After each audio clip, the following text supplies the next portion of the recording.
সুপ্রিয় দর্শকবৃন্দ, আসসালামু আলাইকুম রহমতুল্লাহি ওয়া বারাকাতুহু। প্রীতীয় শুভেচ্ছা নিবেন, আশা করি সকলেই ভালো আছেন।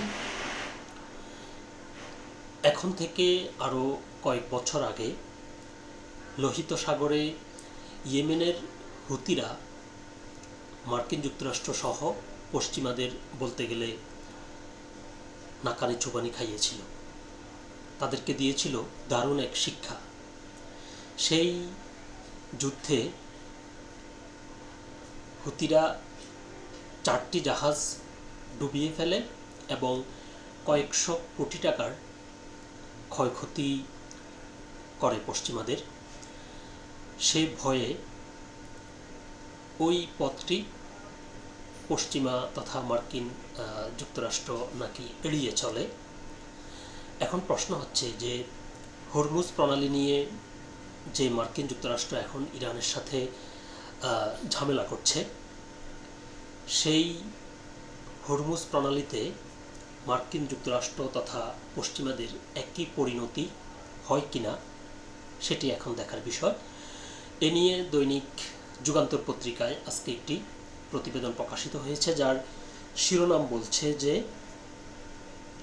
হরমুজে কি পরিণতি হবে, লোহিত সাগরে নাকানি চুবানি খাওয়া যুক্তরাষ্ট্রের। খবরটির বিস্তারিত বলছে যে জ্বালানি পরিবহনের জন্য হরমুজ প্রণালীকে সুরক্ষিত করার পথ খুঁজছে পশ্চিমা মিত্ররা। তবে তাদের সামনে এক রূঢ় বাস্তবতা।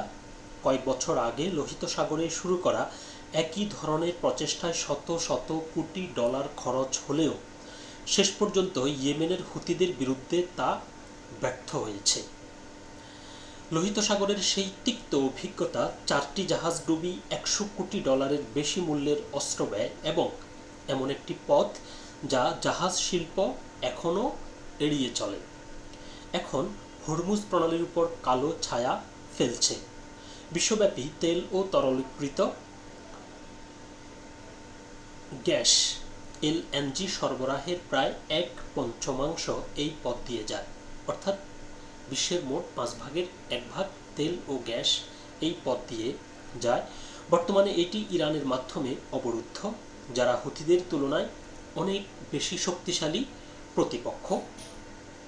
হরমুজ প্রণালীতে ইরানের হুমকি এবং প্রতিবেশী উপসাগরীয় দেশগুলোর জ্বালানি অবকাঠামোতে তাদের হামলা তেলের দাম আকাশচুম্বী করে দিয়েছে, যা ইতিহাসে তেল ও গ্যাস সরবরাহে সবচেয়ে বড় বিপর্যয়। প্রণালীটি পুনরায় খুলে না দিলে ঘাটতি আরও তীব্র হবে, যা বিশ্বজুড়ে জ্বালানি, খাদ্য এবং অন্যান্য পণ্যের দাম বাড়িয়ে দেবে। কুয়েত পেট্রোলিয়ামের CEO Sheikh Nawaf Saud Al Sabah মঙ্গলবার 24শে মার্চ হিউস্টনে অনুষ্ঠিত সিইআরএ উইক জ্বালানি সম্মেলনে ভিডিও বার্তায় বলেন, হরমুজ প্রণালীর কোনো বিকল্প নেই। আন্তর্জাতিক আইন এবং বাস্তবতার নিরিখে এটি বিশ্বের প্রণালী। মঙ্গলবার জাতিসংঘের নিরাপত্তা পরিষদের সদস্যরা প্রণালীটি রক্ষার জন্য প্রস্তাব নিয়ে আলোচনা করেছেন।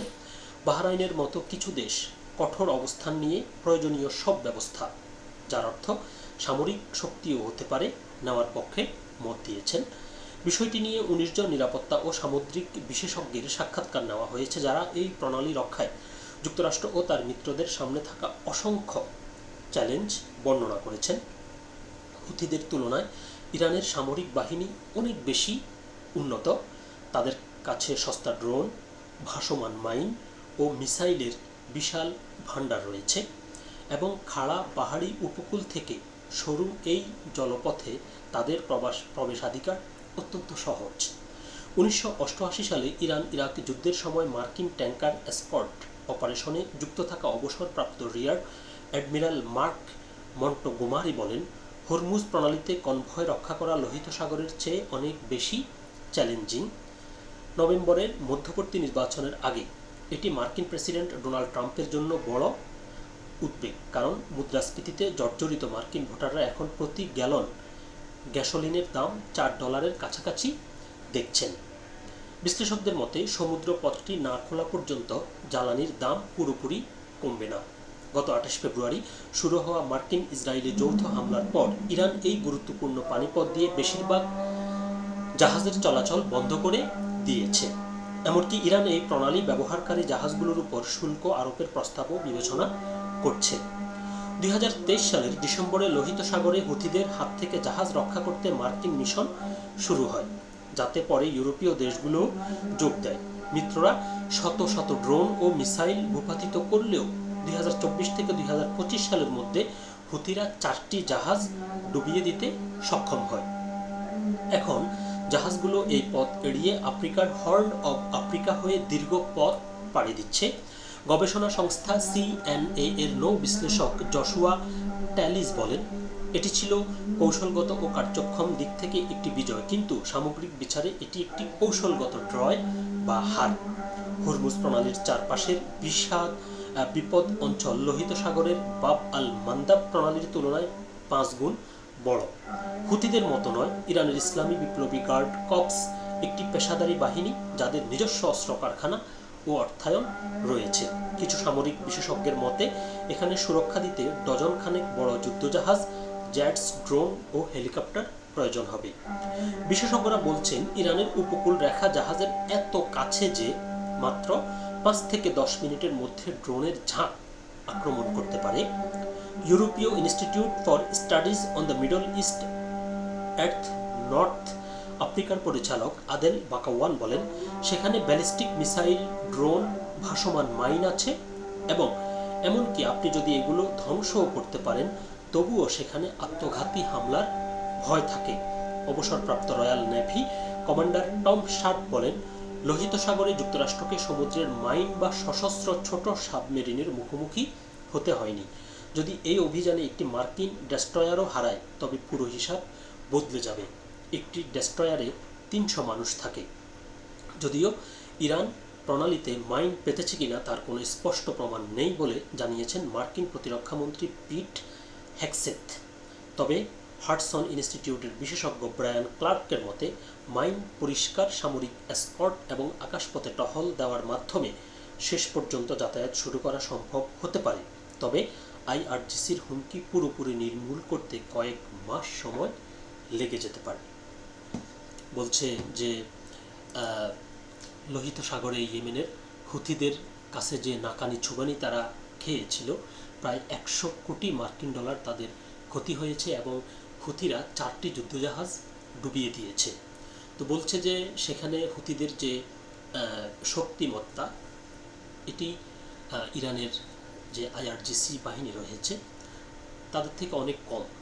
কিন্তু এই কম বাহিনীও তাদেরকে যদি সেখানে এরকম নাকানি চুবানি খাওয়াতে পারে এবং তাদের পশ্চিমা এবং মার্কিন যুক্তরাষ্ট্রের ভিতরে এক ধরনের ভয় ধরিয়ে দেওয়ার কারণে ওই জাহাজগুলো এখন সেখানে চলাচল করে না ওই পথ দিয়ে, ওই ভয়ে।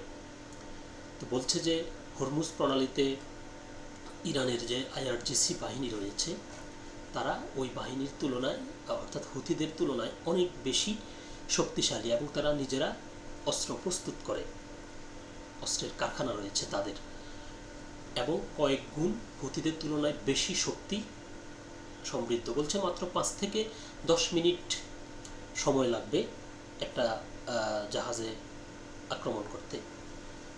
এবং যে মাইনের কথা বলা হচ্ছে, যে মাইন কোথায় পুঁতে রাখা হয়েছে আর কোথায় হয়নি, এটি শুধুমাত্র যারা মাইন পুঁতে রাখবে তারা ছাড়া আর কেউ বলতে পারবে না।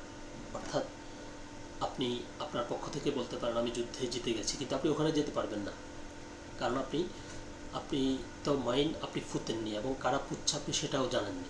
এটা শুধুমাত্র যারা এই মাইনটা ফুটবে শুধুমাত্র তারাই জানবে। অর্থাৎ তারা যদি গ্রিন সিগন্যাল না দেয় তাহলে কিন্তু এই যুদ্ধ সহজে বন্ধ হবে না। এবং যেটি বলছে যে লোহিত সাগরে ইয়েমেনের অল্প শক্তি হুথিদের কাছে যেখানে তারা নাকানি চোবানি খেয়েছে, সেখানে হরমুজ প্রণালীতে মার্কিন যুক্তরাষ্ট্র তথা পশ্চিমাদের কী পরিণতি তাদের জন্য অপেক্ষা করছে এটি সময় বলে দেবে। তবে তাদের জন্য ভালো কোনো খবর নেই। সকলে ভালো থাকবেন, সুস্থ থাকবেন। আল্লাহ হাফেজ।